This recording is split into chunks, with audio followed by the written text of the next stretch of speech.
लोकनाथ सूरज के साथ जागकर नल के नीचे नहाने बैठा और ठंडे पानी की धार उसके जिस्म पर पड़ी तो उसे याद आ गया। रात में उसने एक सपना देखा था। ठंडे पानी और सपनों के बीच कोई संबंध हो सकता है? वह यह भी नहीं जानता था कि नेत्रहीन लोग सपने देख सकते होंगे या नहीं, मगर यह उसे अच्छी तरह मालूम था। वह खुद जन्म का अंधा नहीं था। 10 साल की उम्र तक उसने जो कुछ भी देखा था उसमें से वह शायद ही कुछ भूल पाया था। मसलन कोयल। आज भी वह जब कभी कोयल की कूक सुनता, वही बचपन की कोयल की तस्वीर उसके मन में उभर आती थी। स्नान के बाद उसने पूजा पाठ भी निपटाया। यह उसका दैनिक क्रम था। इसी क्रम में तीसरे नंबर पर नाश्ता था। कमर पर गमछा बांध पालथी मारकर वह रसोई में मां के सामने बैठा और सपने का जिक्र किया। मां ने नाश्ते की थाली के साथ चाय का कप बढ़ाते हुए पूछा, क्या देखा सपने में? शंकर जी, वह बोला। कह रहे थे लोकनाथ, हम तुम्हें 1 मिनट का समय देते हैं। तुम जो मांगोगे सो मिल जाएगा। सच? मां चहक उठी। फिर तूने क्या मांगा? मैं सोचता रह गया मां और मिनट बीत गया। अरे पगले! अनजाने अपनी आवाज में दुख घोलते हुए मां ने कहा, कम से कम अपने लिए आंखें ही मांग ली होती, तब भोलेनाथ की नजरों से मैं गिर न जाता। वह बोला, वह क्या सोचते? यह लोकनाथ कैसा स्वार्थी इंसान है। सारा जग दुखियारा है और अपने लिए वह खुशियां मांग रहा है। उसका जवाब सुनकर मां को हैरत न हुई। वह जानती थी, अपनी कोख से उसने बेटे को नहीं, किसी संत को जन्म दिया था। वैसे लोकनाथ न कोई संत था, न महात्मा, बल्कि इस देश के लाखों नेत्रहीनों में से एक था। और फिर भी अलग। अलग इस अर्थ में कि उसके सामने कोई राह न होते हुए भी राह बनाना वह जानता था। सफेद बुशर्ट पैंट में तैयार होकर वह जाने लगा तो मां ने उसके हाथ में छड़ी थमाते हुए टोका, आज फिर भूल गया। वह भूला नहीं था। मां का दिल रखने के लिए उसने छड़ी का सहारा लिया और सीढ़ियां उतर गया। उसकी स्टील की यह छड़ी भी आम छड़ियों से अलग थी, क्योंकि यह 4 हिस्सों में बंटी थी। जरूरत न होने पर उसे फोल्ड करके जेब में रखा जा सकता था। फुटपाथ पर कदम रख उसने वैसा ही किया। छड़ी को मोड़कर जेब में रखा और जेब से काला चश्मा निकाल आंखों पर लगा लिया। मुल्ला की दौड़ मस्जिद तक यह कहावत लोकनाथ पर एकदम फिट बैठती थी। उसकी जिंदगी का दायरा भी सीमित था। घर से चौराहा और चौराहे से घर। चौराहे पर उसका अपना टेलीफोन बूथ था। यह रास्ता उसका बरसों का परिचित था। यहाँ के शोर में टकराती आवाजें उसकी साथी थीं। उजले कपड़े और चमड़े के जूतों में उसे बिना छड़ी के फुटपाथ पर कदम बढ़ाता देख शायद ही कोई सोच सके कि वह नेत्रहीन होगा। आम लोगों के लिए यह जानना भी मुश्किल था कि उसकी अपनी कुछ गिनतियां थीं। कितने कदम चलने के बाद उसे रास्ता पार करना है और जूते पालिश करवाने के लिए कितने कदम पर रुकना है। सीधे फुटपाथ पर कुछ फासला तय कर वह रुका तो एक बच्चे की आवाज उसके कानों से टकराई। अंकल, हमें रास्ता पार करवा दो ना। उसने आवाज की दिशा में हाथ बढ़ाया। बच्चे ने उसकी अंगुली थाम ली। जहां लोकनाथ खड़ा था वहां न क्रॉसिंग था, न जेब्रा लाइनें थीं। पर जब दूर के चौराहे पर लाल बत्ती चमक उठती, सारे वाहन वहीं रुक जाते थे और चंद पलों के लिए सड़क सूनी हो जाती थी। कुछ मिनटों के इंतजार के बाद बच्चे के साथ वह रास्ता पार कर गया। थैंक यू अंकल, बच्चे ने जाने से पहले कहा। वह सिर्फ मुस्कुराया और फिर आगे बढ़ा। वह सामने की फुटपाथ पर से चौराहे की ओर कदम बढ़ा रहा था कि उसकी नाक ने महक परख ली। वह फूल वाले की दुकान तक आ पहुंचा था। आज उसने लंबी डंडी वाला एक गुलाब खरीदा और पारदर्शी कागज में बंधवा लिया। यहां से 33 कदम पर जूते पालिश करने वाला छोकरा बैठता था। लोकनाथ ठीक वहीं पर रुका।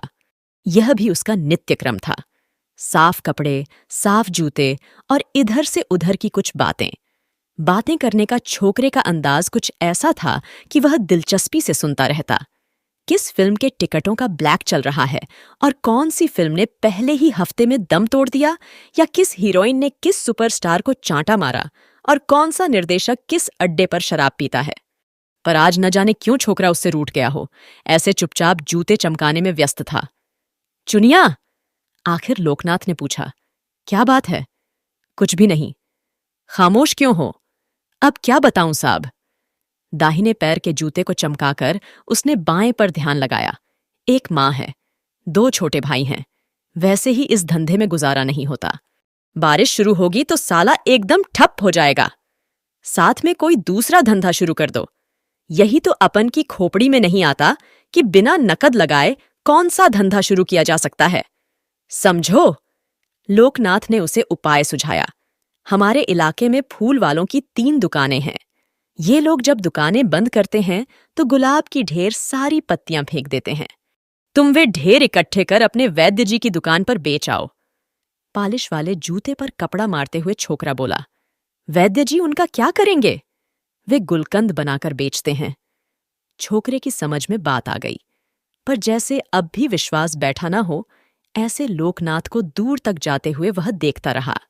लोकनाथ चौराहे पर आया और जेब से चाबी निकाल उसने अपने बूथ के ताले में घुमाई। इस टेलीफोन बूथ के लिए वह नगर पालिका तथा बंबई शहर के भले मनुष्यों का आभारी था, इसलिए कि उनकी बदौलत उसकी रोजी रोटी का सवाल हुआ था, और इसलिए भी कि इस बूथ के जरिए उसे मानव सेवा का मौका मिला था। अभी बूथ में वह मेज कुर्सी झाड़कर बैठा ही था कि टेलीफोन की घंटी बज उठी। उसने रिसीवर उठाकर कान पर लगाया। रॉन्ग नंबर था। मुस्कुराते हुए उसने कहा, जी नहीं, यह कब्रिस्तान नहीं, लोकनाथ वर्मा का टेलीफोन बूथ है। दिन भर में ऐसे दर्जन भर कॉल आ ही जाते थे। कभी किसी का प्रसूति गृह का नंबर यहां लग जाता था तो कभी पुलिस स्टेशन का, कभी किसी मटका डैन की लाइन यहां आ जाती थी तो कभी होटल की। वह जरा भी चिढ़े बगैर सभी को प्यार से जवाब देता था। क्या मैं फोन कर सकता हूं? आवाज किसी युवक की थी। उसने इशारे से हाँ कहा। बूथ के बाहर खड़े युवक के बारे में सोचने पर उसे लगा कि युवक में आत्मविश्वास की कमी है, वरना जो सहूलियत जनता के लिए उपलब्ध हो उसके लिए इजाजत लेने की जरूरत नहीं होती। इंटरव्यू आज है, डायल घुमाकर युवक रिसीवर में कह रहा था। आपने 2 हफ्ते पहले खत भेजा होगा, पर मुझे नहीं मिला। जी अभी? यहां से आने में घंटा भर लग जाएगा। जी हां, मैं टैक्सी कर लूंगा। फौरन रिसीवर रख उसने जेब टटोली और रुपए का एक सिक्का निकालकर लोकनाथ के हाथ में रखा। लोकनाथ ने उसके सामने अपना रूमाल बढ़ाया। जाने अनजाने रूमाल स्वीकार कर युवक ने पसीना पोंछा और अचानक उसे ख्याल आया, इस अंधे को कैसे पता चला कि उसका चेहरा गीला है? रूमाल लौटाते हुए उसने पूछ ही लिया। लोकनाथ रिसीवर पोंछते हुए केवल मुस्कुराया। चाहता तो वह कह सकता था कि पसीने से रुपए का सिक्का चिपचिपा था। यह रिसीवर भी गीला है। युवक उसके शरारती मुस्कान भरे चेहरे को घूरकर वहां से खिसक गया तो कुछ पल पहले आकर उसके पीछे खड़े एक मुछड़ ने रिसीवर उठा लिया। फिर नंबर घुमाकर फोन में बोलने लगा। मैं जग्गा से बात कर सकता हूं जी?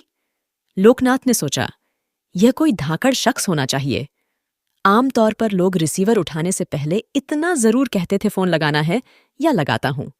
इस पट्टे ने सूचना देने की भी जरूरत नहीं समझी। कौन जगह? दूसरे छोर पर मित्र आने पर मुछड़ ने बात शुरू की। हाँ जी, हाँ जी, अभी नहीं, हाँ जी, 1 हफ्ता और रुकना होगा। तुसी ऐश करो पापे। मिनट भर में बात समाप्त कर मुछड़ ने बटुए से 20 रुपए का एक नोट निकालकर लोकनाथ के सामने धरा। लो जी। लोकनाथ ने नोट के नएपन को महसूस कर दराज से 4 नोट निकाले 10 और 5 रुपए का एक एक और 2-2 रुपए के 2। तभी उसके कानों से सैंडल की परिचित आवाज टकराई। मुछड़ को 19 रुपए लौटाते हुए उसने मधुर आवाज में कहा, हेलो। मुछड़ चौंका। मुझसे कुछ कहा? जी? नहीं। वह बोला, आपके पीछे जो मिस खड़ी है उससे। मुछड़ ने पलटकर देखा तो हैरान रह गया। सचमुच उसके पीछे 18 साल की एक सुंदरी पूनम खड़ी थी। उसने फिर एक बार लोकनाथ के सामने देखा, कहीं यह अंधा ढोंगी तो नहीं, और अपनी चौड़ी गर्दन एक अंगुली से खुजाता हुआ चलता बना। पूनम अब लोकनाथ के सामने आई। लोकू, मेरा कोई फोन था? उसने न कहा। वह बूथ के बाहर रखे हुए एक स्टूल पर बैठ गई। यह उसका लंच आवर था। रोजाना वह इसी वक्त 1:10 पर अपना लंच बॉक्स और पानी की बोतल लेकर यहां चली आती थी। कुछ लोगे? लंच बॉक्स खोलकर उसने लोकनाथ की दिशा में चेहरा तिरछा किया। पूरी भाजी के साथ केक का एक टुकड़ा भी है। Thanks miss. कुछ पल रुककर उसने जोड़ा, इजाजत हो तो एक सवाल पूछूं? जरूर। आप किसी दफ्तर में काम करती हैं, सच? रेडीमेड कपड़े बनाने वाली एक कंपनी में मैं PS हूं। तब वहां फोन भी होगा? पूनम उसकी इशारा समझ गई। तुम यही पूछना चाहते हो ना कि मैं अपने पर्सनल कॉल वहां रिसीव क्यों नहीं करती? उसने सिर हिला दिया। मेरे उसूल। पूनम खाना भी खा रही थी और जवाब भी दे रही थी। जिस वक्त के लिए मुझे तनख्वाह मिलती हो, वह वक्त मेरा नहीं होता। इसी कारण मैंने अपने मित्रों, परिवार वालों को साफ साफ बता दिया है कि दफ्तर में मुझे फोन न करें। अलबत्ता इमरजेंसी हो तो बात और है। यह बात तो समझ में आई, लेकिन क्या? Forget it. आप सोचेंगी। अंगुली दी तो बांह पकड़ लिया। मुझे इतना भरोसा है। खाना पूरा कर पानी की बोतल खोलते हुए पूनम बोली, तुम उन मर्दों में से नहीं हो। कहो, तुम्हारा दूसरा सवाल क्या है? यही कि रोजाना फोन का इंतजार करने के बजाय आप खुद भी तो डायल कर सकती हैं। यही मुमकिन नहीं। मेरा बॉयफ्रेंड ट्रेवलिंग सेल्समैन है। पानी के 2 घूंट भरकर उसने आगे कहा, वह किसी भी वक्त कहीं भी हो सकता है। फोन की घंटी बज उठी। वह खड़ी हो गई। पानी की बोतल और खाली लंच बॉक्स स्कूल पर रख उसने रिसीवर उठाया। कॉल उसके बॉयफ्रेंड का ही था।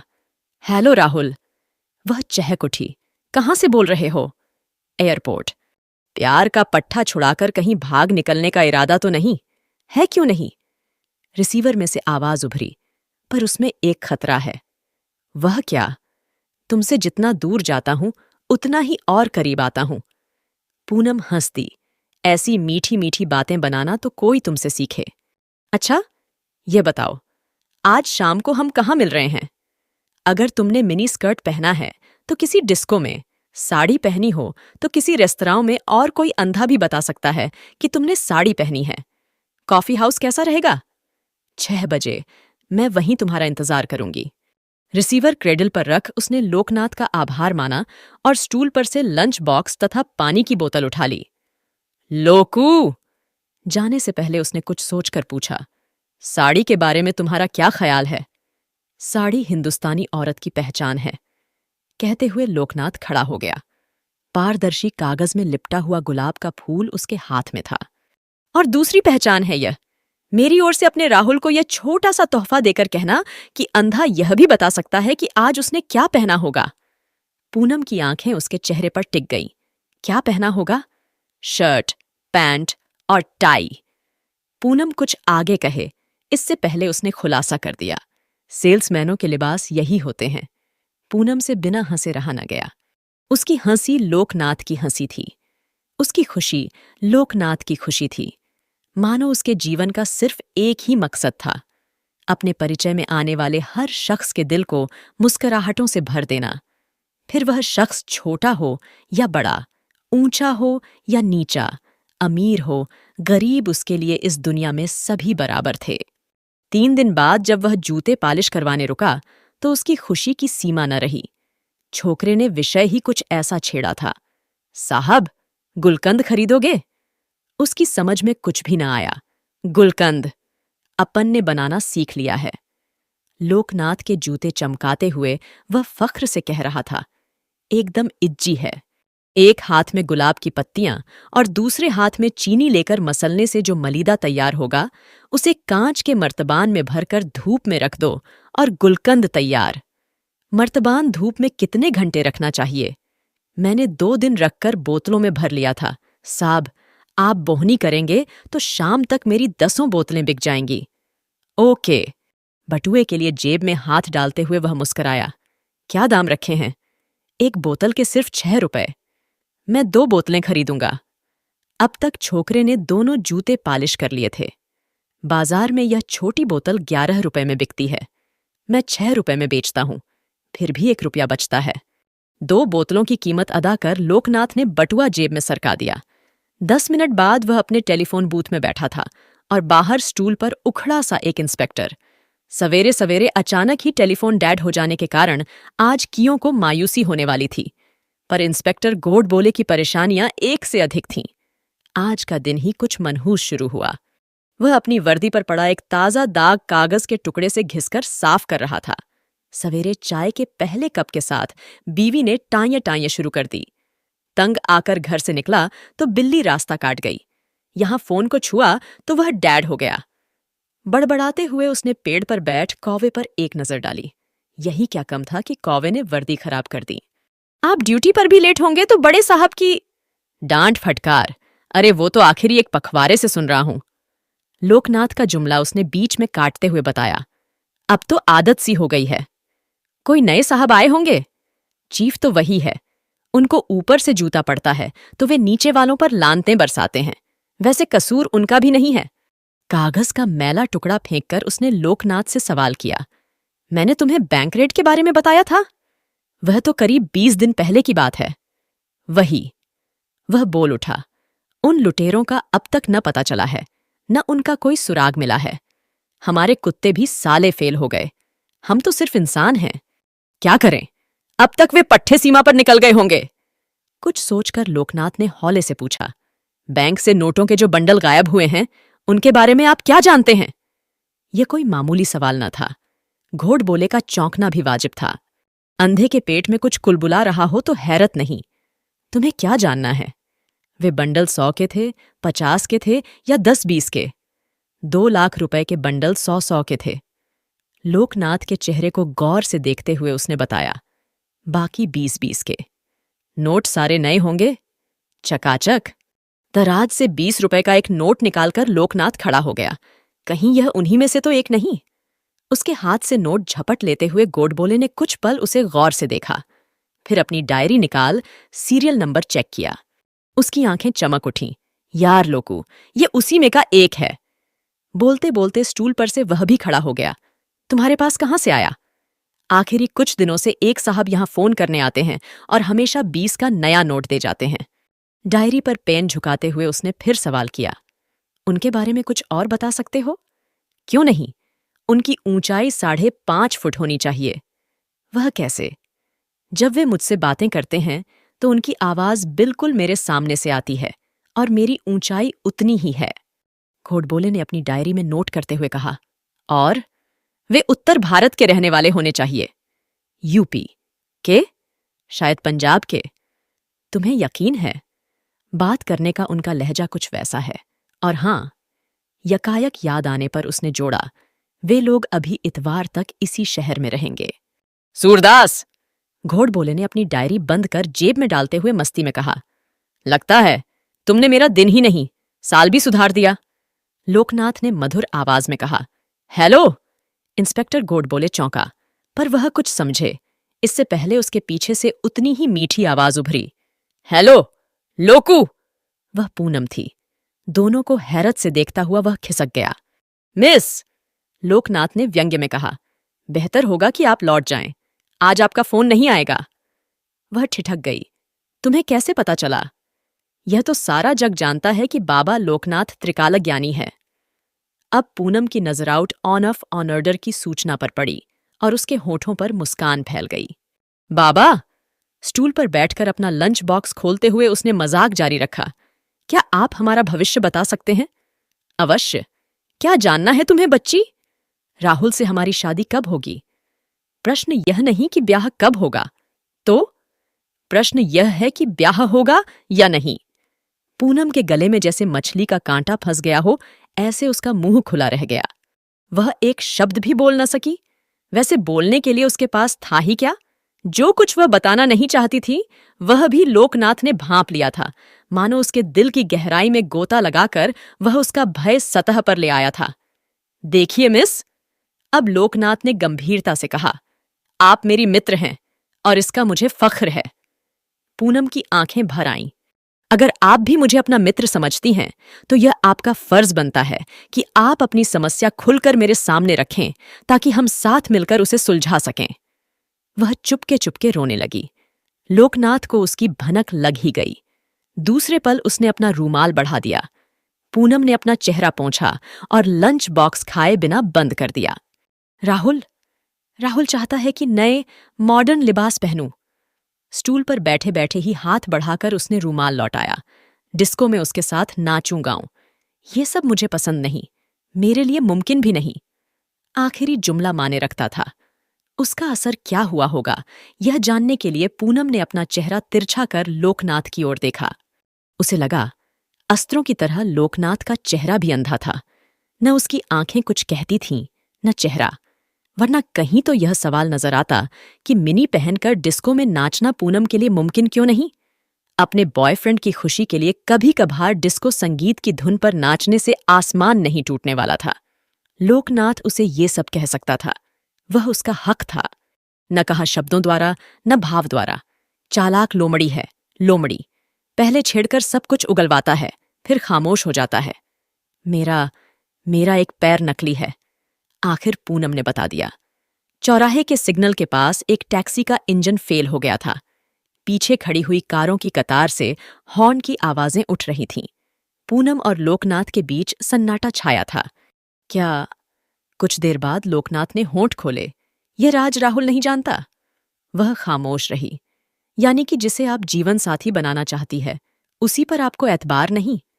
मैं उसे बता दूं और वह मुझे ठुकरा दे तो यह साबित होगा कि उसका प्यार कच्चा था। लोकनाथ ने बताया, वह तुम्हारे मन से नहीं, तन से प्यार करता है। और तन का प्यार सच्चा नहीं होता। शादी के बाद भी वह तुम्हें छोड़ सकता है। यही मेरी उलझन है, और यही उसके प्यार की कसौटी भी। कहते हुए वह मुस्कुराया। मिस, वैसे आप हैं खुशकिस्मत। उसे आजमाने का यह सुनहरा मौका आपको शादी से पहले ही मिल गया। आजमाओगी ना? इस मसले पर सोचने के लिए पूनम वक्त चाहती थी। कलाई घड़ी पर नजर डाली।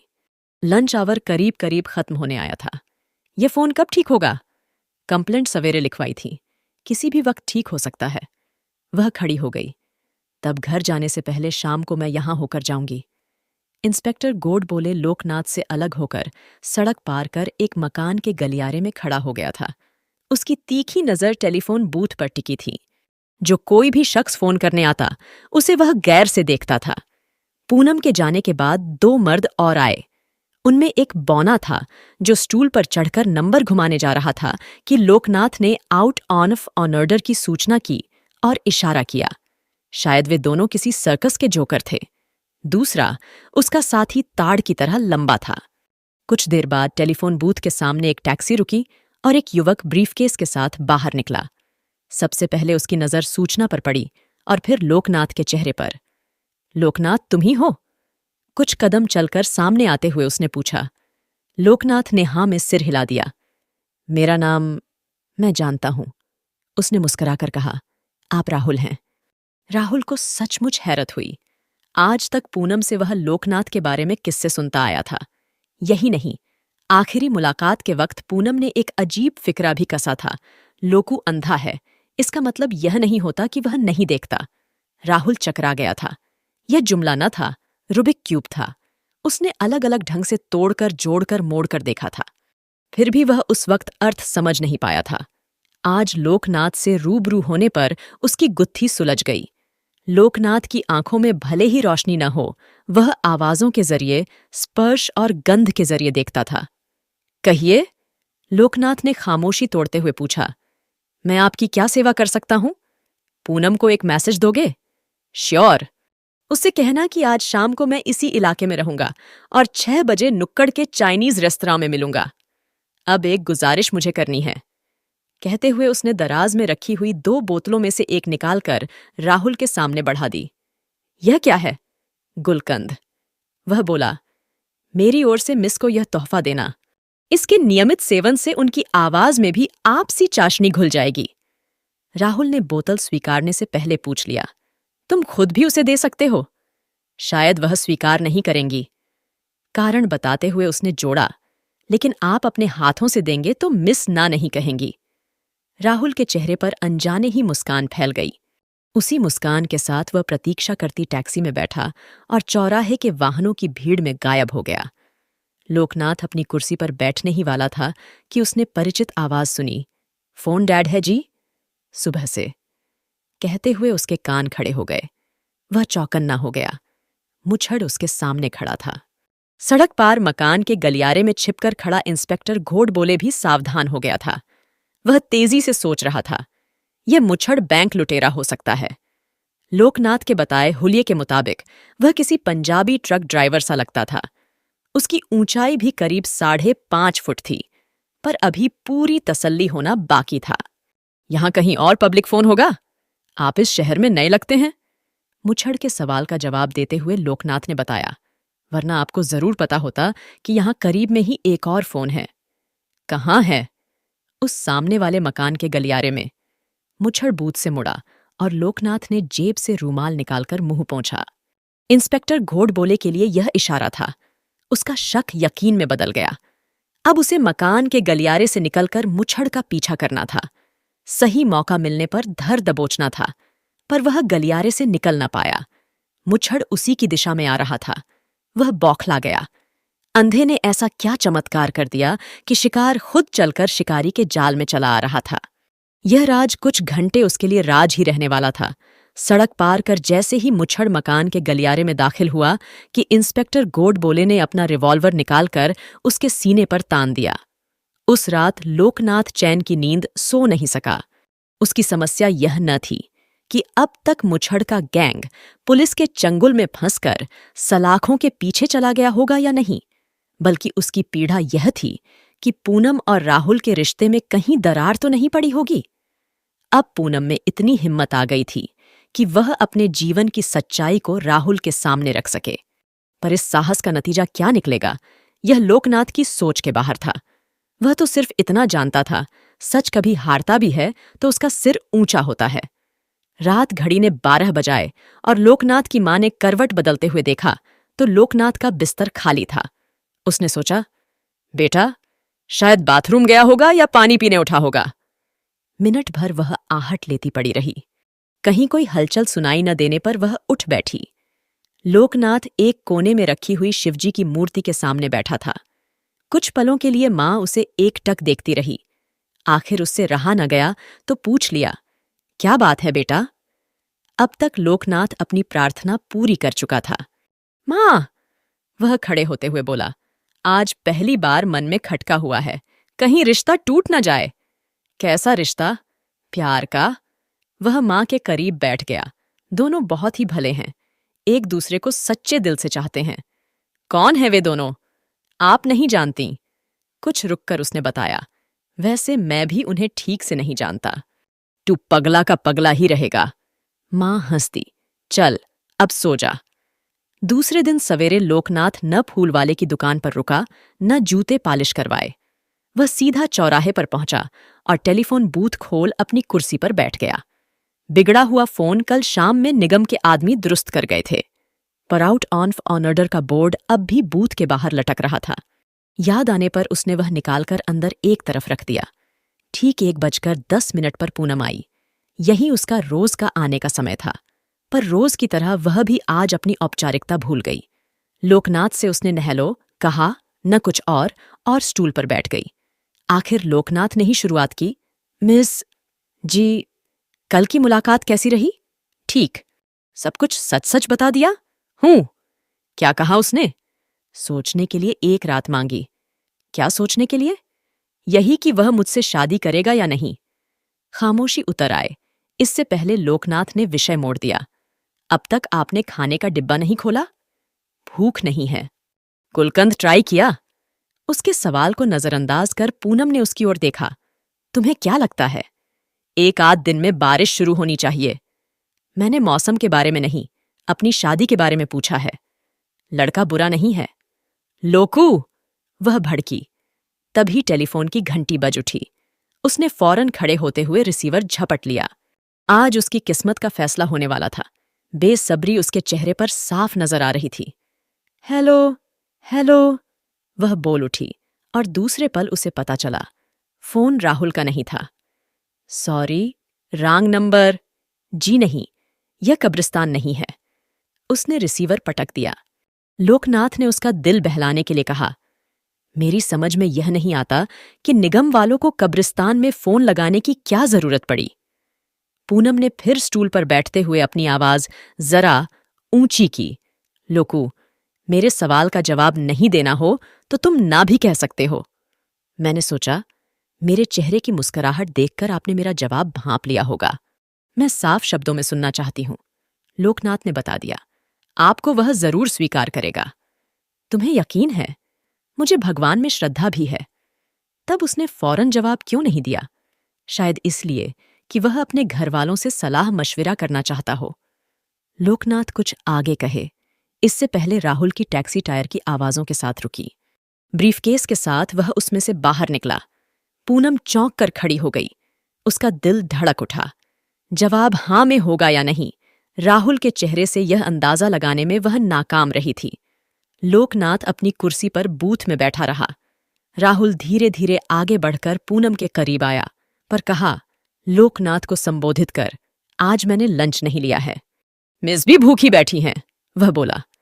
अब की राहुल ने पूनम के कंधे पर हाथ रखते हुए कहा, आज हम तीनों किसी बढ़िया से रेस्तरां में साथ लंच लें तो कैसा रहेगा? वंडरफुल! राहुल का इशारा पूनम के लिए काफी था। खुशी से उसका रोम रोम झंझना उठा। लोकू, आज तुम ना नहीं कह सकते। लेकिन आप दोनों के बीच मेरा क्या काम? तुम्हारा तो खास काम है, जवाब राहुल ने दिया। लंच का बिल तुम चुकाओगे। फिर मुस्कुराते हुए उसने दोपहर के अखबार की एक ताज़ा प्रति ब्रीफकेस से निकाली और पूनम की ओर बढ़ा दी। ये देखो।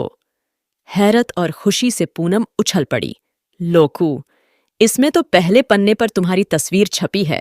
एक नेत्रहीन ने बैंक लुटेरों की टोली को गिरफ्तार करवाया। हेडलाइन के साथ वह पूरी खबर तेजी से पढ़ गई। बोलो, अब कुछ कहना है? सिर्फ इतना? बूथ बंद करते हुए उसने फिक्रा कसा। अब यह मत कहना कि टैक्सी का मीटर भी मुझे चुकाना होगा। राहुल ने हंसकर उसका दाहिना हाथ अपने हाथ में लिया। पूनम ने उसका बायां हाथ और तीनों मित्र इंतजार करती टैक्सी की ओर आगे बढ़ गए। यह कहानी यहीं खत्म होती है। और हाँ, अगर आप कोई अपने पसंद की कहानी सुनना चाहते हैं तो कमेंट में जरूर बताइए, मैं कोशिश करूंगी।